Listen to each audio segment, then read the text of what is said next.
Oi, gente! Espero que vocês estejam bem. Hoje o nosso assunto é sobre a Revolução Russa. Essa aula ela vai ser dividida em partes, tá bom?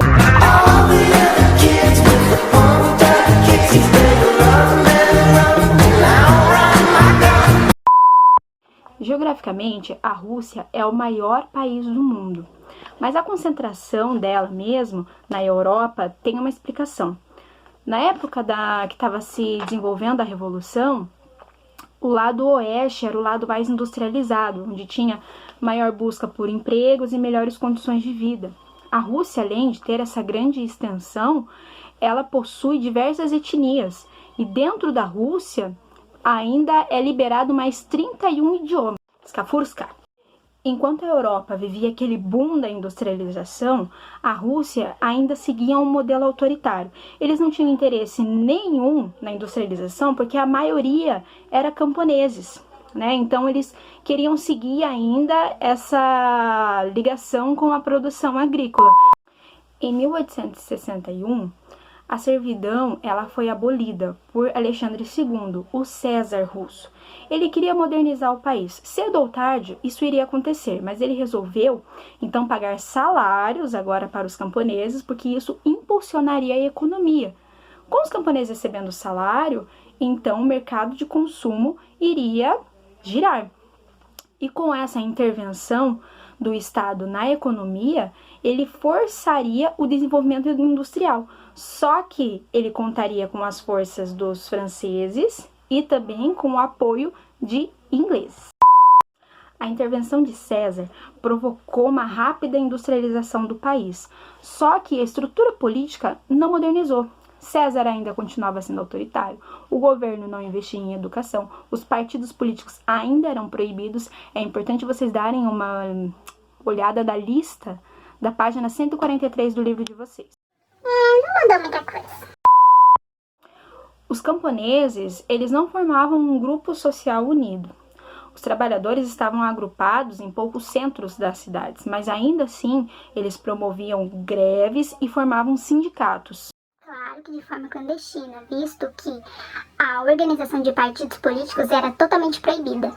E a única reação do governo para esses grupos era a repressão. Os partidos políticos eles eram proibidos e por isso eram clandestinos. Dentro desses partidos políticos a gente pode destacar o Partido Operário Social Democrata.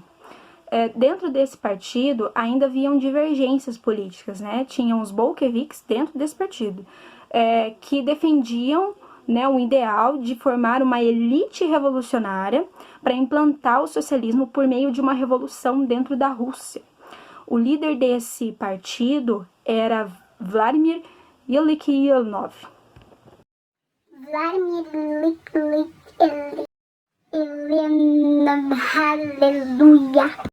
Vladimir Ilyich Ulyanov. Meu russo é, mais conhecido como Lenin. No início do século XX, os bolcheviques formaram um partido que ficou conhecido como Partido Comunista da União Soviética.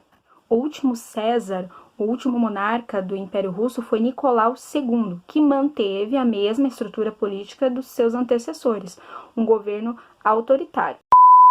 O declínio do cesarismo se deu em 1902, quando os camponeses se rebelaram e organizaram uma grande guerra, né, um ato de rebelião, e alguns grupos, né, mais extremistas, eles sequestraram e assassinaram alguns membros da nobreza. Este cheiro de queimado é o cheiro de fogo no parquinho! Nesse cenário, a Rússia ainda se envolveu com uma guerra contra o Japão. Essa guerra contra o Japão, por disputa de território, ela durou um pouco mais de um ano e foi um fracasso para os russos, por conta dos altos gastos com a guerra. Com isso, é claro que a população sofreu. Aumentaram os impostos, racionamento de alimento e o recrutamento de soldados. O padre George Gepon, ele se preocupava com essas questões sociais, então ele convocou a população para ir manifestar contra o Nicolau II em frente ao Palácio de Inverno. Foram mais de 100.000 pessoas. Esse episódio, lamentavelmente, ficou conhecido como Domingo Sangrento, porque a forma que o governo teve de repreender essas pessoas foi ateando fogo sobre centenas de manifestantes. Depois desse episódio, o respeito com o governador na época, Nicolau II, só foi caindo.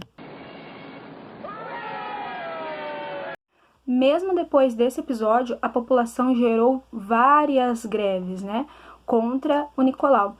Eram greves formadas por sovietes, que eram um grupo onde eles mesmos, soldados, operários e camponeses, escolhiam seus líderes políticos. Era uma administração coletiva. Essa forma de manifestação, ela se espalhou por todo o império de forma natural. Gente, essa videoaula, então, ela é o caminho para a revolução. Na próxima videoaula, no próximo vídeo, a gente vai entrar dentro do assunto mesmo, tá bom? Um beijo no coração de vocês, se cuidem!